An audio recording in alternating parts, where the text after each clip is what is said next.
চলছে উদ্ধার তৎপরতা, উদ্বেগ, উৎকণ্ঠা।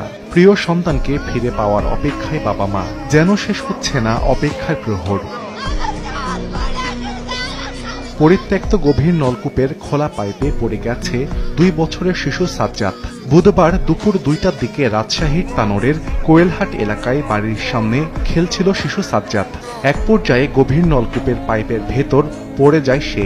বিষয়টি তাৎক্ষণিকভাবে ফায়ার সার্ভিসকে জানায় স্থানীয়রা। মাও ওখানে ছিল, ওরাও ধরেছিল, ওই খাদের মধ্যে লাড়া আসলো, বাচ্চাটা ওখানে গেজার পড়ে ভাবে হোক চেষ্টা করে উদ্ধার করতে হবে, না হলে তো বাচ্চাটা তো মারা যাবে। খবর পেয়ে ঘটনাস্থলে পৌঁছে শিশুটিকে উদ্ধারে তৎপরতা শুরু করে ফায়ার সার্ভিস। পাইপের ভেতর বিশেষভাবে অক্সিজেন দেওয়ার ব্যবস্থা করা হয়। এসকেভেটর দিয়ে মাটি সরিয়ে গভীরে প্রবেশের চেষ্টা করা হয়। গভীর আর কি, এটা আমরা পেয়েছি। বাচ্চাটা যত দুর্বল হয়ে গেছে, অনেকক্ষণ আছে, ছোট বাচ্চা, 2 বছরের বাচ্চা। এখন আপাতত আমরা কোনো বাচ্চার আওয়াজ এখন পাই নাই। তারপরে আমরা যেহেতু আমাদের এয়ার ব্লোয়ার মেশিনের সাহায্যে বাচ্চাকে শ্বাস প্রশ্বাসটা যাতে স্বাভাবিক থাকে।